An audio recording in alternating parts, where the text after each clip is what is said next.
Добрый день, уважаемые студенты и гости нашего урока. Добрый день. Я вас всех приветствую. Надеюсь, вы в хорошем расположении духа и готовы к активному участию на уроке. Думаю, сегодня мы совместными усилиями этот пройдет должны провести интересно и продуктивно. Ребята, начать этот урок я хотела бы с интересного факта по сегодняшней теме. Вы знали, что тенге единственная валюта в мире, на которой написаны на 2 языках? Удивительно, правда? Казалось бы, для нас это обыденность. Ведь в повседневной жизни мы повсеместно используем и казахский, и русский языки. Оказывается, больше в мире нет двухязычной валюты. И еще, ребята, такой интересный факт. Слово «деньги» на русском языке, оказывается, происходит от тюркского «тенге». Итак, ребята, тема нашего сегодняшнего занятия – торговые связи и денежные обращения кочевников. Раздел «Торговля и помощь. Справедливая торговля». Каких целей мы должны достигнуть на этом уроке? То есть это понимать детальное содержание текста, формулировать свои мысли, выписывать термины, формулировать устное высказывание. Итак, ребята, давайте проведем проверку домашнего задания. Дома вы должны были выполнить диаграмму Вена, да? К нему идут такие задания. То есть найти в тексте цитаты, в которых персонажи размышляют о соотношении богатства и бедности в жизни людей. Сравнить высказывания героев, записать цитаты в диаграмму Вена и выполнить анализ диаграммы, аргументируя свои ответы, да? Хорошо, давайте. Время пошло. Кто у нас? Вы должны были подготовиться, ребята.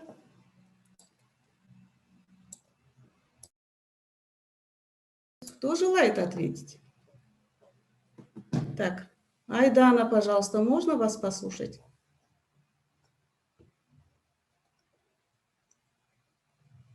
Богатство, бедность. Какие общие черты?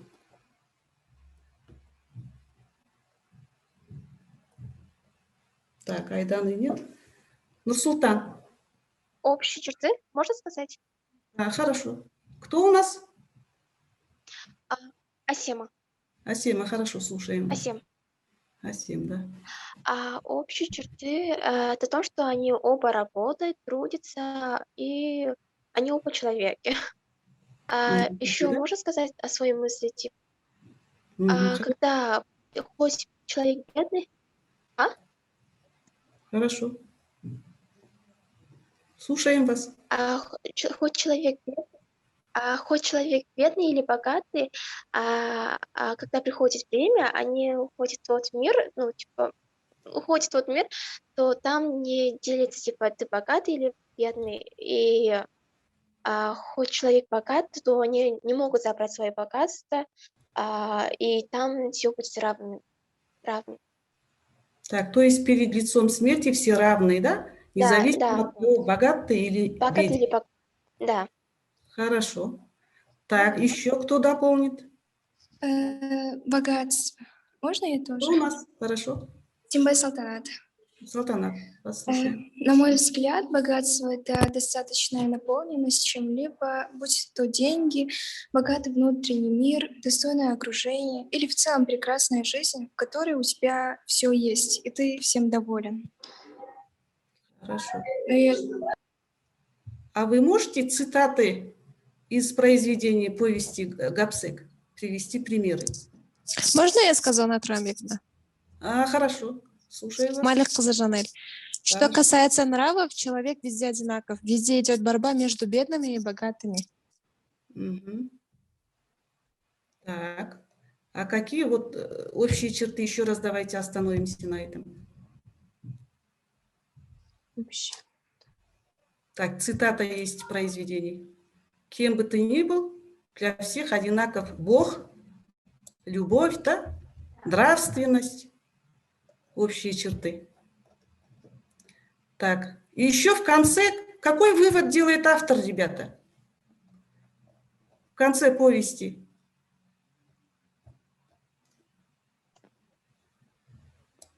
Так, Лариса. Так, какой вывод делает, ребята? Посмотрим.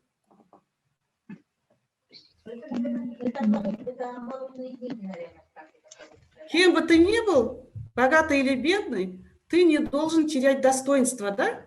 Вот такое заключение делает автор произведения. Перед лицом бедности человек не должен унижаться и терять достоинство. То есть бедность – это не порок, да? Хорошо, ребята. Ребята, включите все видео, откройте лица. Так, я вас не вижу некоторых.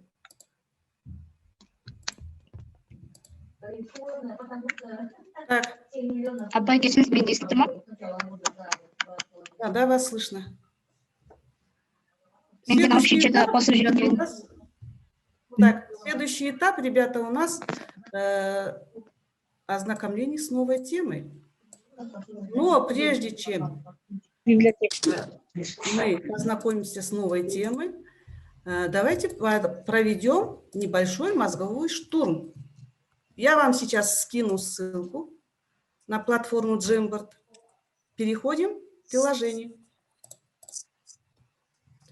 Так, нам надо будет составить диаграмму, ребята, с ассоциациями к теме древние караванные пути. Так, я вам облегчила работу, написала на карточках имена, а вы напишите свои ассоциации, ребята.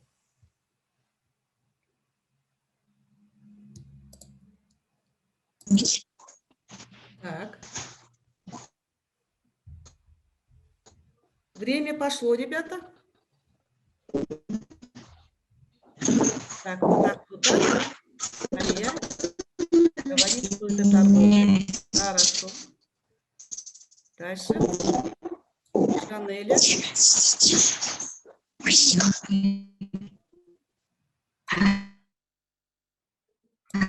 Так, ребята, выключите. Кто там звук включил? Включайте.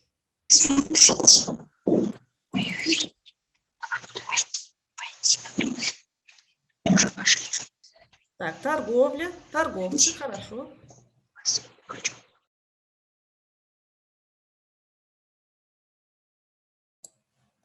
Так, продолжаем. Чай, хорошо. Я согласна.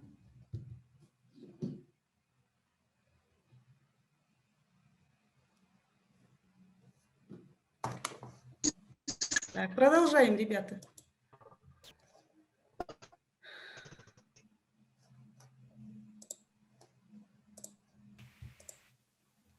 Так, пустыня. Да.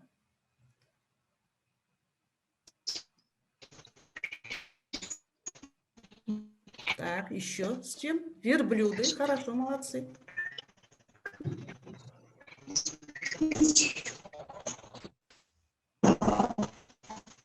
Так, хорошо. Чай еще кто-то написал. Все правильно. Рис. Хорошо. Кто-то даже написал «Бағалы бұйымдар». Хорошо. Я согласна с этим.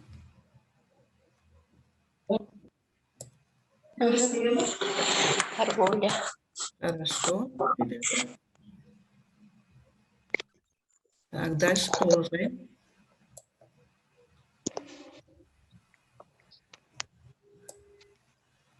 Итак, ребята, давайте быстрее. Так, кто-то у нас остался? Лариса. Так. Животные, хорошо. Меха. Все правильно.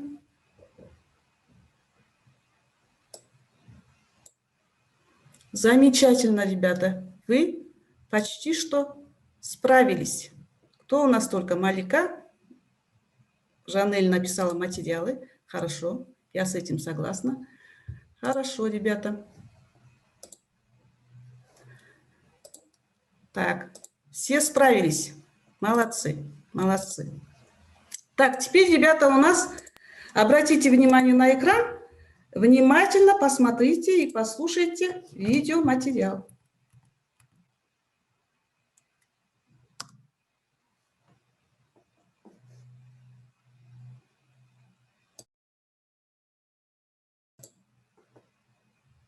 Так, ребята, вам слышно?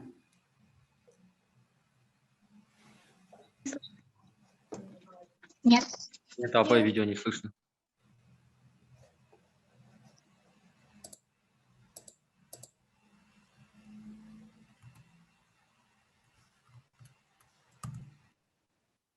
Великий шелковый путь.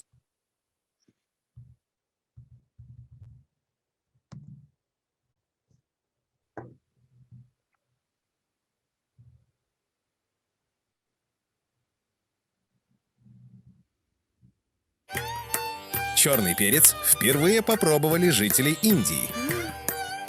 И уж потом он стал одним из самых востребованных пряностей в Европе. Шелк был изобретен в Китае. Китайские мастера долго скрывали свое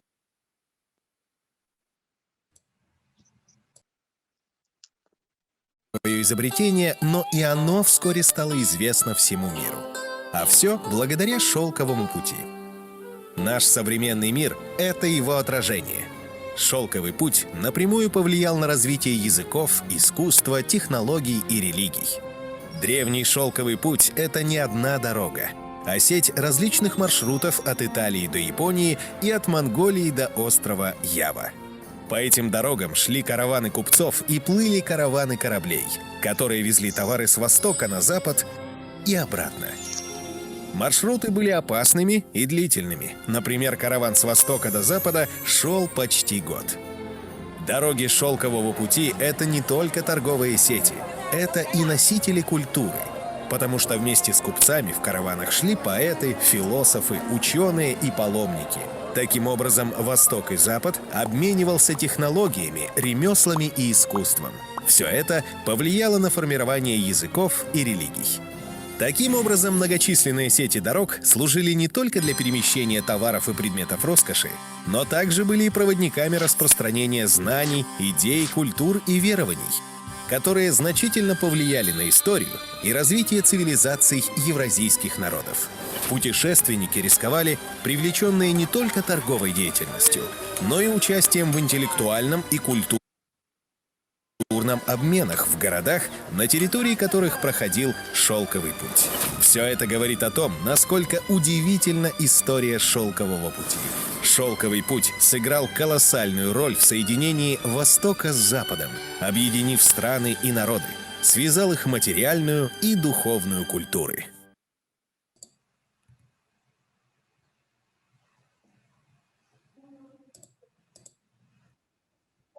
Великий шелковый путь.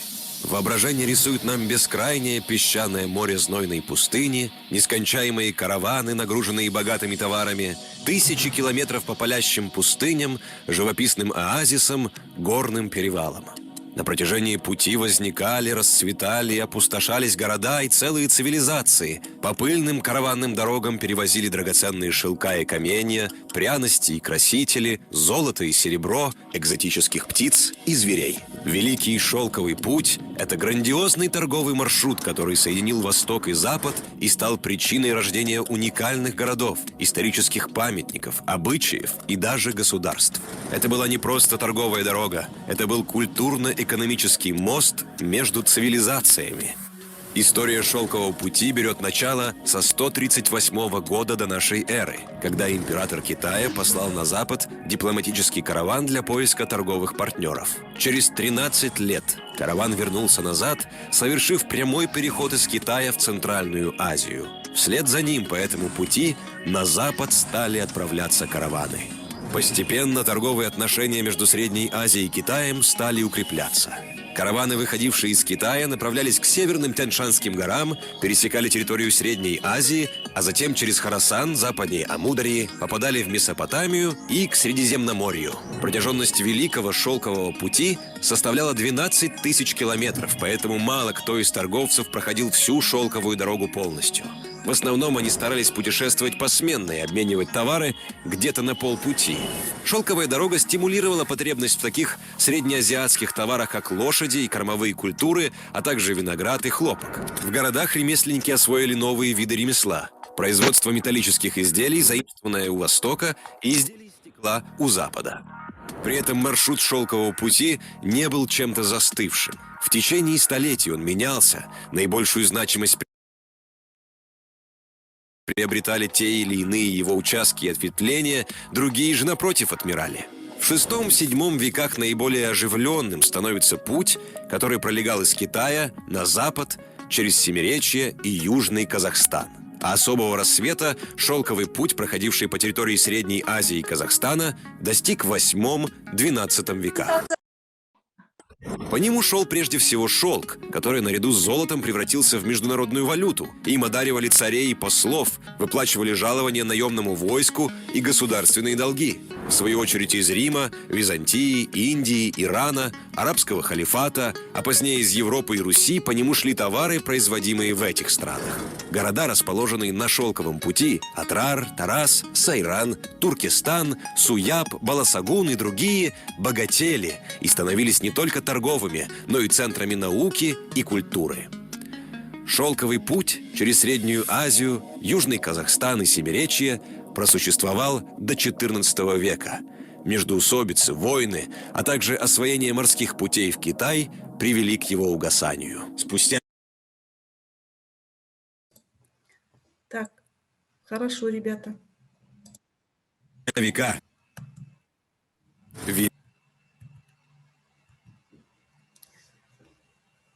Так, ребята, ну, по независящим от нас причинам, конечно, было прервано. Продолжаем дальше.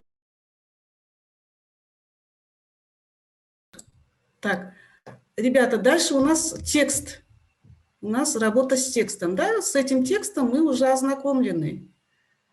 Мы должны его прочитать по цепочке. Первое, пожалуйста, начните, Нурай.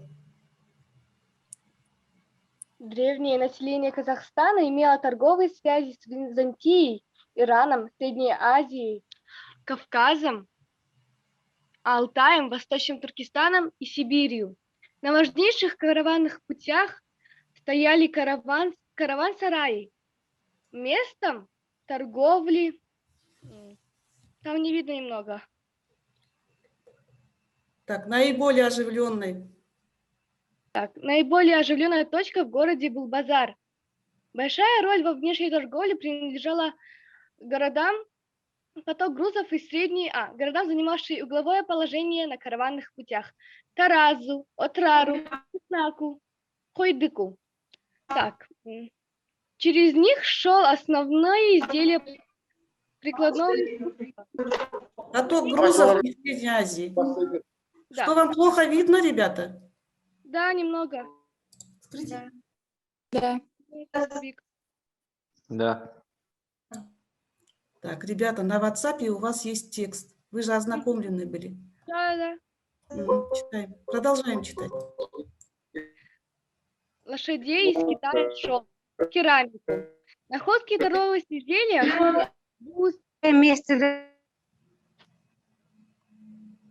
Так, выключите там микрофон.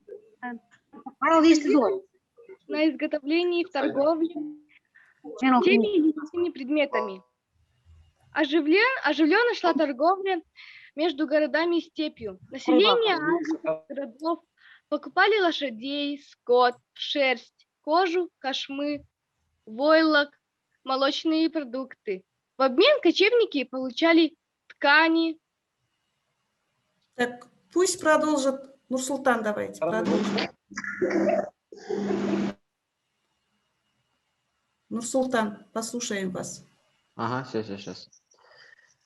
Так, торговля требовала развития денежного обращения в VI-VIII веке. представители влиятельных родов уже чеканили монету со своими тамгами. В начале 7 века известны монетные выпуски туркешских каганов в городе Суябе существовал монетный двор, выпускавший деньги с именем и тамгой местных правителей. Монеты тургишей, выпущенные в Таразе, отличались единообразием. На лицевой стороне они имели тамгу в виде лука. На обратной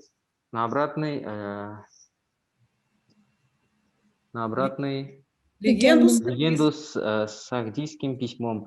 Туркеш Кагана Тенга или же тюркского небесного хана Тенга. Хорошо, Нурсултан. Дальше продолжь Тахпота, пожалуйста. Можно я? Кто там? Хорошо. Жанель. Жанель. На внутреннем рынке использовались медные монеты, самое массовое средство обращения и платежа. А в качестве валюты при международной торговле серебряные монеты являются также средством накопления. В первой половине IX века известны два казахстанских монетных двора Тараз и Испиджаб, монеты которых обнаружены при раскопах города в Средней Азии и определенных территорий. Так, в 9-10 веках.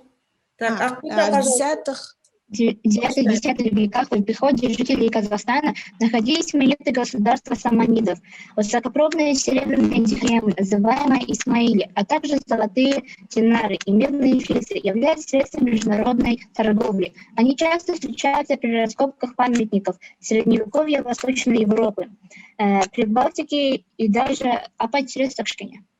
Скандинавских стран. Ага, хорошо. Там не видно мне. Так. на внутреннем. На WhatsApp посмотрите. Так, кто продолжит дальше? На внутреннем рынке имели хождение разного рода знаки стоимости, чаще всего так называемые черные дирхеми. Они различаются составом металла и курсом. Хорошо. Так, текст мы прочитали. Теперь, ребята, мы должны поработать с этим текстом. Так, задание к тексту перед вами. Вам видно? Да, видно. Да, видно. Тексты мы прочитали. Текст мы прочитали, составить тезисный план. Так, объяснить надо значение выделенных слов, пользуясь толковым словарем или же интернет-ресурсами, да? Выписать слова, обозначающие денежные знаки. Какие наименования сохранились в наши дни, в каких странах они используются. Выполнить синтаксический разбор следующего предложения. Так, хорошо. Время пошло, ребята. Вы должны были зайти в сессионный зал.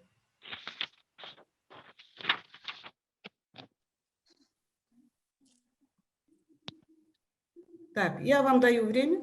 2 минуты вам хватит? Так, ну давайте быстрее составим тезисный план. Так. Можно первый абзац я скажу? Хорошо, слушаю вас. Торговые связи Казахстана. Хорошо, можно. Торговые связи Ой, Казахстана. можно я? Кто там у нас? Нурболсын Жанерке.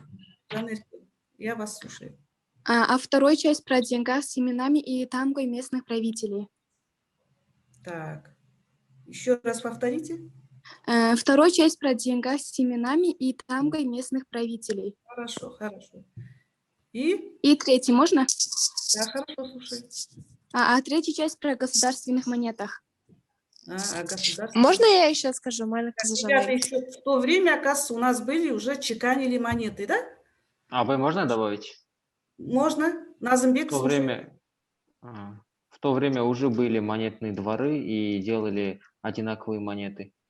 Кто у нас? Айдын? Жайнах Нурсултан. Нурсултан, хорошо. Молодец, отлично. Можно еще денежное обращение. Да, хорошо, слушаю. И также для развития торговли нужны были развитые денежные средства. И торговые связи. Хорошо. Так, а какие деньги были, сохранились в наши дни, ребята? Дирхемы. Дирхемы. Так, еще. Динары. Динары. Так, Золотые. еще. Вот перед вами же стоит предложение. Дирхемы, и Айден, пожалуйста, потом скажите. Исмаили, динары, фельдсы. Так, кто там отвечает? Ребята, поднимаем руки. Айден, что вы скажете? Можно я отвечу? Хорошо, слушаю. Дирхемы, потом тут фельдсы, Исмаили, и все. Так, сейчас используются какие именно денежные знаки, ребята? Бумажные. Дирхемы. Дирхемы. Дирхемы, правильно. Дирхемы. А в какой стране? В Индии. Правильно. Арабские Эмираты. А динары в какой стране? Дирхемы, динары и медные фельдсы используются в нынешнем времени сейчас в странах, которые раньше входили в Османскую империю. Вот медные фельдсы, я думаю, что они вышли. Сейчас они не Да, используются, да. как Вот динары они... и дирхемы, ребята. Ага. Сейчас в Арабских Эмиратах Сейчас фельдсов нет. золотые динары. Да, все правильно, золотые динары в Арабских Эмиратах. Молодцы. Так, а вот слова, которые обозначают... это мы уже прошли. Пожалуйста, какие выделенные слова? Работали над этим?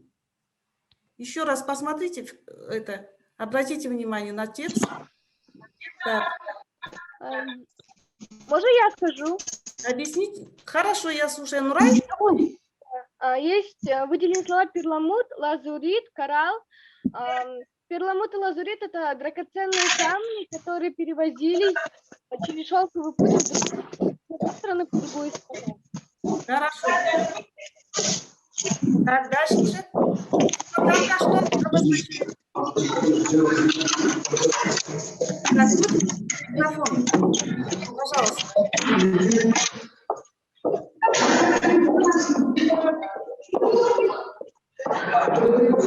Так.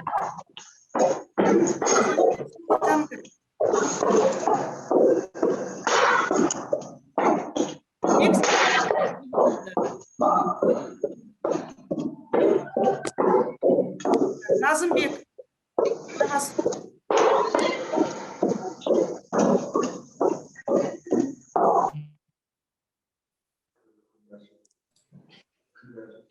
Так, у кого там звук включен? Мешаете, пожалуйста, звук выключите. Так, слово тамга там, по-моему, есть выделенное слово. Так. Также есть выделенное слово сопредельные территории. Правильно, сопредельной территории. Что Это Прикладное означает, искусство. Так, ребята, давайте по очереди. Можно, поднимайте руки и... Это я начну. Хорошо, Нурай, тебя слушаем. Ага. Сопредельные территории – это, например, раньше разделялись на разные государства, и сейчас тоже у нас есть территории, например, территория Казахстана, территория Китая. И сопредельные территории – это, наверное, как я понимаю, место, где соприкасается граница одного государства с границей другого государства. А как правильно сказать? Это смежные территории, да? Да, Граничащие территории, ребята. Да. Сопредельные территории. Так, Жанель, пожалуйста, поднимает руку. Слушаем вас.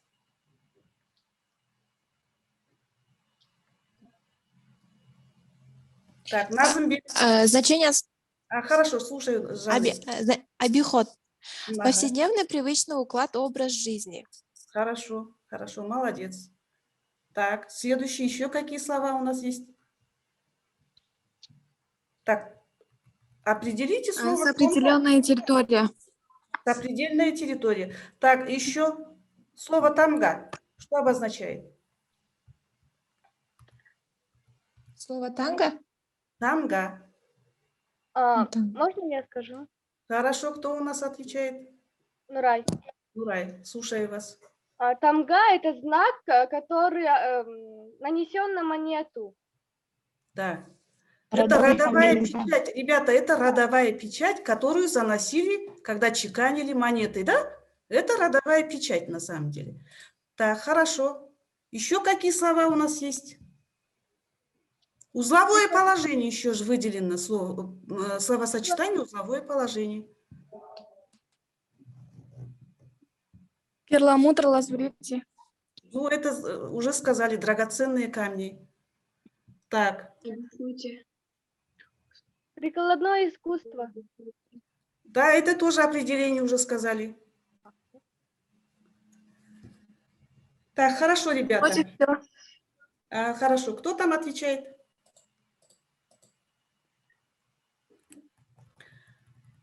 Теперь над текстом мы поработали. Так, теперь, ребята, какие товары возили по Великому Шелковому пути? Синтаксический разбор. Можно? Так, ребята, синтаксический разбор мы не сделали же. Ахпота, пожалуйста, сделайте синтаксический разбор. Высокопробные серебряные – это у нас определение, они отвечают на вопросы, какие, держхемы. Это у нас подлежащее, и она отвечает на вопросы, что держхема. Называемые Исмаили определение отвечают на вопросы, какие. А также золотые. Золотые тоже у нас определение. Динары. Динары – это у нас подлежащие, отвечают на вопросы, что. Медные определения, медные фельсы. Фельсы также отвечают на вопрос, что, и также это у нас подлежащие являлись средством. Сказуемые отвечают на вопросы, что делали. Международный. Какой, отвечает на вопрос, какой, это у нас определение. Торговли – это дополнение, и отвечает на вопрос, чего. Хорошо. И еще? Кто дополнит?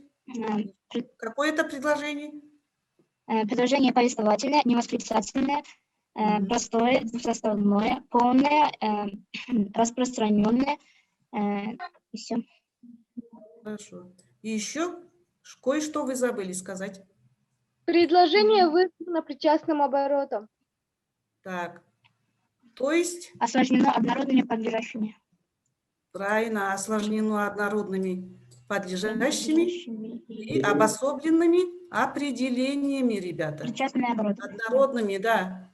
Хорошо, хорошо, молодцы. Так. Торговли. Следующий этап, ребята, что перевозили по Великому Шелковому пути? Можно я скажу? Так, хорошо, слушаем. Исходя из названия, Великий Шелковый путь, основным материалом был шелк. Это первый товар, который перевозили по этому пути. Это не только был. Да, хорошо. В первую очередь это шелк, да, хорошо. Можно я отвечу? Добавить. Что еще раз. перевозили? Перевозили животных, драгоценные камни, меха, фарфор, рис, чай. Да, хорошо. Молодцы. Молодцы. Так там же... Внимательно слушали, всё-таки смотрели видеоматериал. Так, что? Ароматные специи. Всё правильно. Так, чай называли, да? Можно я скажу? Рис. Хорошо. Слушаю, кто там? Нурай? Перевозили порох. Порох. Так, был тоже. Животных. Драгоценные камни.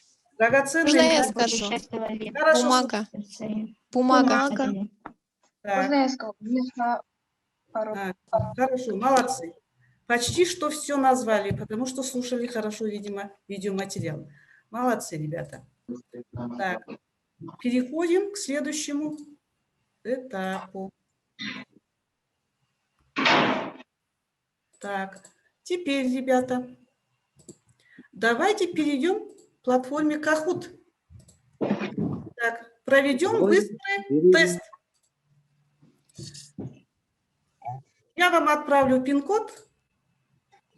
А вы можете скинуть эту ссылку? Сейчас я отправлю пин-код. Вот перед вами пин-код 273-93-26. Слышно Можно меня? ссылку в чат? Так. Ссылка есть, ребята, я уже отправила. Так, заходим в Kahoot. Вот та вот зашла, молодец.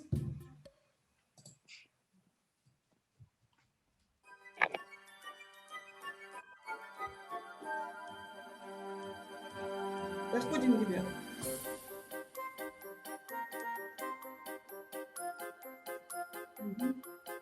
Так, надо, так, давайте быстрее. Ирбек, я вижу. Хорошо. Так, всего 4. Еще заходим.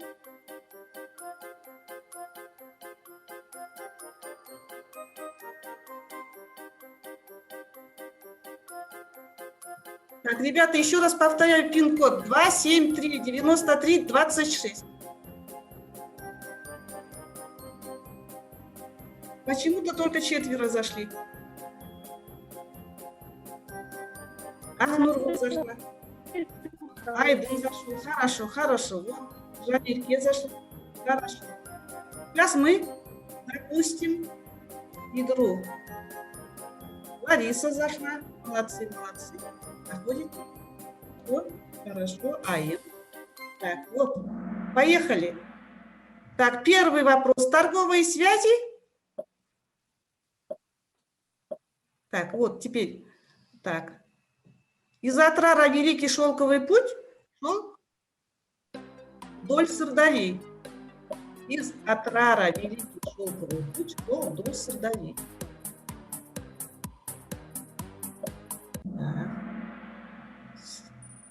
Так, кто у нас вышел вперед? Жанирке вышла вперед. Хорошо, следующий вопрос.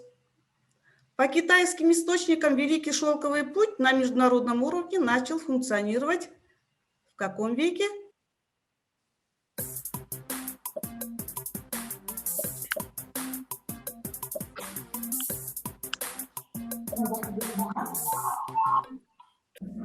Хорошо. Так, Жанирке у нас впереди. Молодцы. Продолжаем. Долгое время Китай хранил в тайне производство.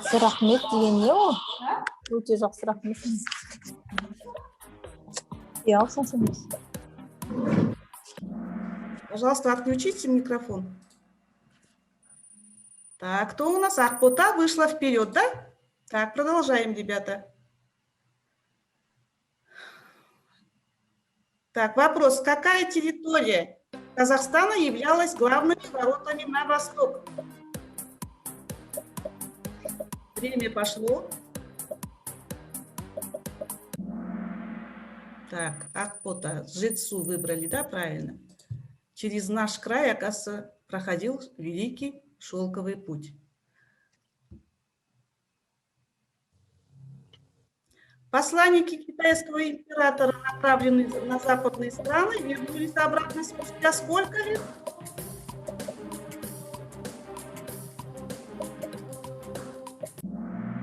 Да, хорошо. Посмотрим, кто у нас впереди. Так, Ахпота, молодец.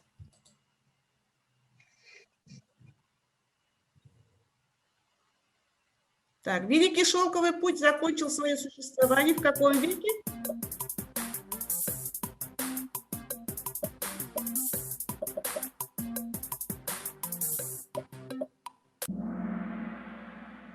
Так, кто у нас? Жанирке вышла вперед. Молодец. Так, продолжаем. Кочевники отличаются от земледельцев высоким уровнем энергии и динамики. Правда или ложь?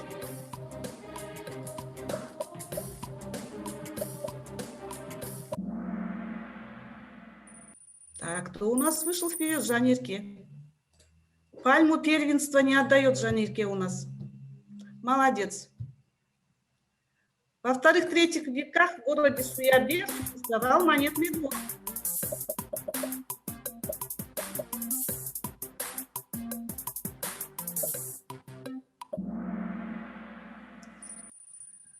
Так, Салтанат вышла на 3-е место, молодцы.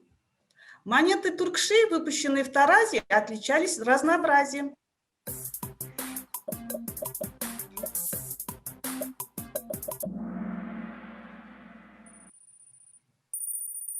Так, Жанирке молодец, вышла вперед.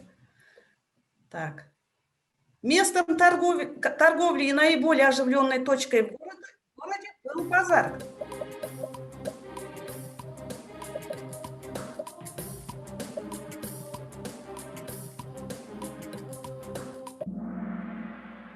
Так, Салтанат вышла вперед, молодцы, активно участвуем. Так, в 9-10 веках в обиходе жителей Казахстана находились монеты государства Караханка.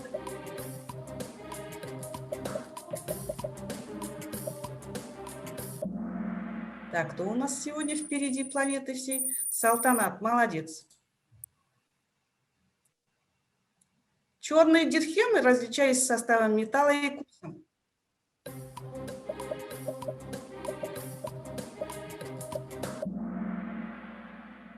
Так, молодцы. Посмотрим. На 3-м месте у нас Жанирке. Можем похлопать. На 2-м месте Алия. И на 1-м месте у нас Салтанат. Молодцы, ребята. Спасибо. Так, выходим из кахота. Так, ребята, продолжаем наше занятие. Перед вами домашние задания. Что вы должны дома сделать? То есть вы должны составить текст повествования на тему «Великий шелковый путь» и самостоятельно подобрать дополнительные материалы. Дополнительные материалы вы знаете, где искать, да? Посмотрите в интернет-ресурсах. Так, дальше, ребята, перед вами лесенка. Какая ступенька ваша? Вы напишите в чате, пожалуйста. Какую ступеньку вы сегодня выбираете?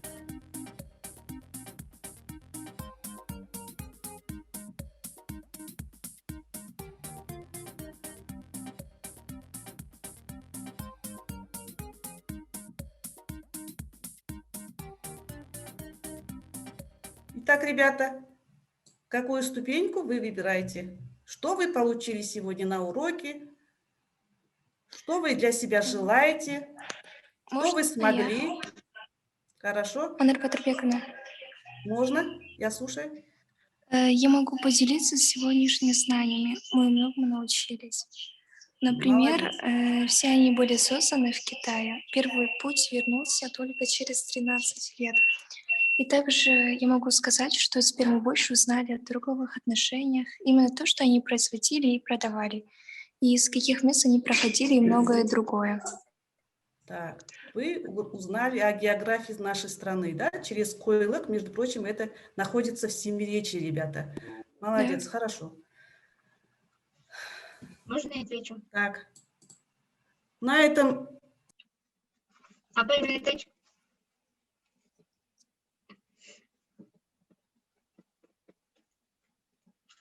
Так, кто-то написал «расту». Что вы можете сказать, Лариса? Я узнала на этом уроке очень много и хотела бы узнать больше о шелковом пути, о том, кто передвигался по нем и всю его историю. Хорошо. Ладно, это будет домашним заданием. Подготовитесь еще. Хорошо, ребята. Так, у нас время уже подходит к концу. Я с вами не прощаюсь. Увидимся на следующем уроке, ребята. Всем удачи. Все, можете... До свидания. До свидания. До свидания. До свидания.